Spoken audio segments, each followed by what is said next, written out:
What is going on, everyone? My name is Northy, and today I have myself the round 16 preview. Sorry that this hasn't been uploaded at 4 o'clock. I'm uploading this just a tad bit later, but nonetheless, we should be able to get this out before the round starts. So let's have a look very quickly at what we've got coming into Star Powers this week, because bye rounds are over, as everyone has mentioned a fair bit. We're back into the swing of things, so let's have a look. Star Powers, this is who we've got. I'm sticking with two Adelaides because Adelaide is coming up against North Melbourne at Adelaide, so I'm pretty confident that they will have a good showing out. I've decided to go with Brad Crouch for my Mighty Mids player because they're coming up against West Coast, and everyone kind of knows the form that West Coast is on. Epic was a choice between Tom Liberatore or Sam Doherty, as per usual. 113 is the average for Doherty and Liberatore, and 116 for Doherty. But I've decided to stick with Liberatore. They are up against Freo, so we'll see how that turns out. But I believe Carlton aren't up against too good of a team this week. Yeah, up against Hawthorn, so nothing too crazy there. But we go to our young guns, and I'm sticking Butters in there. I'm hoping that he will find that form again that's been propelling him to potential Brownlow winner. The obvious ones that have been really tempting have been the ones like Warner, like Day, like Martin. These three here continue to be players that I consistently look out for. But at the moment, we're going to stick with Butters. Green could even get himself potentially in there, but I believe in Zach Butters. I'm hopeful that he will have himself a good game. Last week we did pretty well considering the circumstances. We ended up finishing 70th with a score of 477.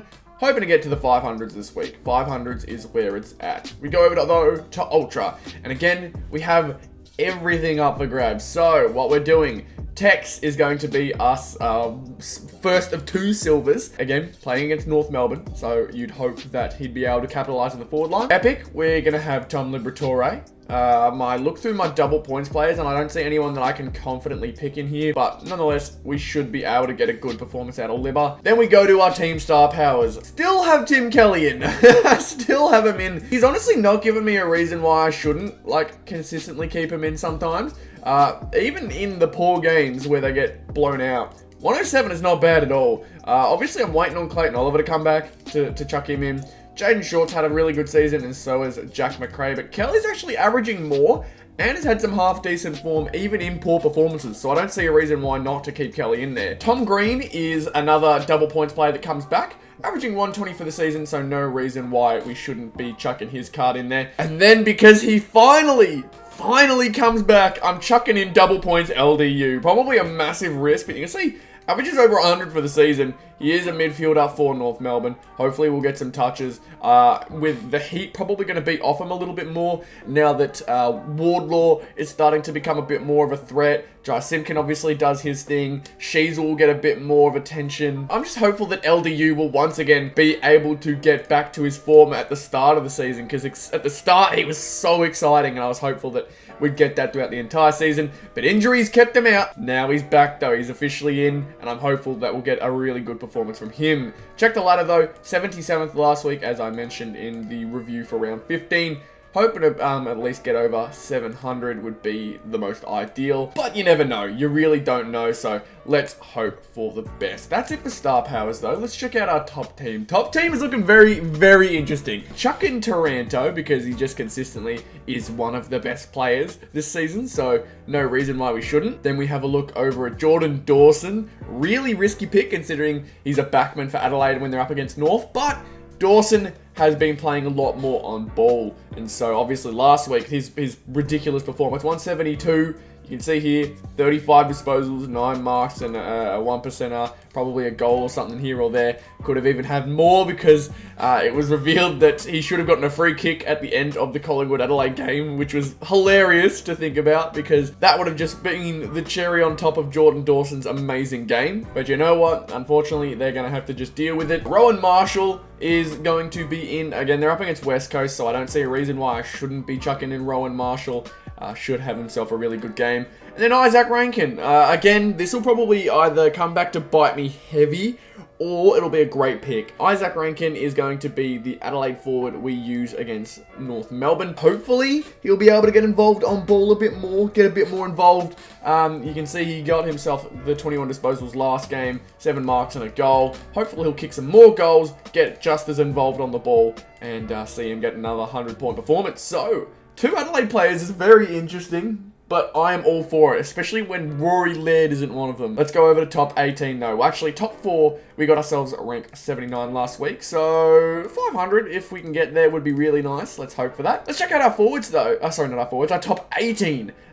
We've got ourselves the midfield, which I need to change over Jared Witts because obviously we're chucking in Rowan Marshall this week. This is what our midfield's looking like. I have tried my best to do a nice little mix of players that I have and haven't picked. So Dunkley is going to stay in, Laird is going to stay in, and Brayshaw, who had himself tied best performance last week, is also going to stay in. But obviously we chuck in Taranto and Bont. I know we take out Parker as one of them. I can't remember the other one that we take out though. So I'm going to have a quick check. Zach Merritt was the other one that we took out, which could go poorly, but I'm still confident that the rest of these guys will have 100+ point performances nonetheless. Check out our defenders now. Our defenders.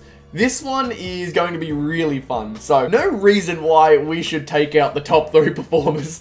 Dawson, Sinclair, and Dacos last week. We got all 3 in a row. I don't see a reason why not to chuck them back in. Doherty comes back, and he's been having a really good season despite Carlton's performance as a total. And this week, the biggest surprise is going to be Jake Lloyd. I believe Jake Lloyd will be very necessary. I think they're coming up against a pretty difficult opponent. They sure are. They've got themselves a grand final rematch against Geelong. It's crazy to think that was last year's grand final because things are very, very different now. And honestly, that's good. It's good to have that kind of parity in a league to keep everyone excited. But nonetheless, Jake Lloyd, I need a good game from you. Obviously, you had yourself a really good season last year with the 90 average. But 99 is where you are expected to hit. So if you can get yourself 100 points for me against the strong Geelong side, I will be happy. And then Lockie Whitfield as well. Again, he's been having himself a half-decent season too. So let's see whether we can get the same out of him. A lot of different players here that could be on the lookout. Jeremy Howe last week, although it was his first game back since the horrific injury in round 1, so that's a bit of a misleading one. Sicily is currently suspended, so we can't pick him. Will Day could honestly be a good pick. He's always a pick to look out for. And same with Caleb Daniel. Jeremy McGovern, I believe, has been out for a bit, so don't worry about him. Jake Lloyd and Lockie Whitfield are the next best options. Tom Stewart just keeps letting me down, so I'm too scared to pick him. Every time I pick him, he has a poor game, so I'm too scared. But we check out our forwards. You can see here, our forward line's looking very interesting, with the likes of Tex and Isaac Rankin leading us there.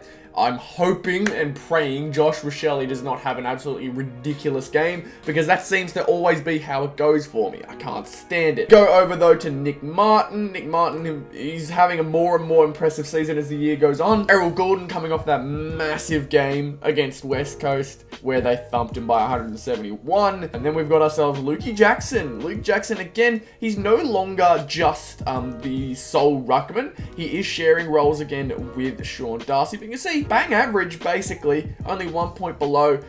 With the 3 goals was also helpful for them. They are going to come up against a pretty tough dog side that if the Dogs do really give it to them and capitalize on all their opportunities, will make it very difficult for Fremantle. But we are going to just have to wait and watch that game, because Lukey Jackson, he does tend to kind of fall off when he is alongside Sean Darcy, and for good reason, because he's then sharing the hit out load, not on ball as much.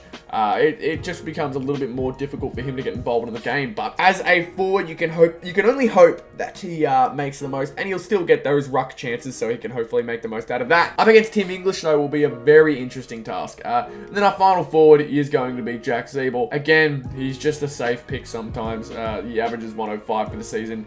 I can't really look past him, even though I really want to. I really, really want to, because Zeeble should not be as good as he looks in this game. He really shouldn't. But oh well, we are just going to deal with that. Obviously, last week, this was our winning game mode. 12 rank for last week and nearly 1,900 points. You can see our name here listed at 11 actually, but really, really hopeful that we can repeat. Really hopeful, because this year the prize cards are flying. I need to show you the prize cards. Sam Walsh Josh Dacos and Bontempelli are now all gone, and I think Sam Walsh just happened. I'm looking through here, and it doesn't look like any star powers have disappeared now as well, but since there's only 50 of each card, everyone yoinked a Collingwood player, everyone yoinked the Bont, and then everyone yoinked Sam Walsh afterwards. So I got myself LDU and Jack Sinclair so far, but I really need to pick it up in order to pick up the rest of these players. I honestly don't know who I'd go with next. I need to get myself the opportunity to grab one first before I go complaining about which players I want. So I am still very, very excited to see how this week goes. Let's check the tips. So I will try and go through this a little quickly and with some short explanations. So Adelaide versus North, we're going Adelaide because they're at Adelaide Oval and they're up against North.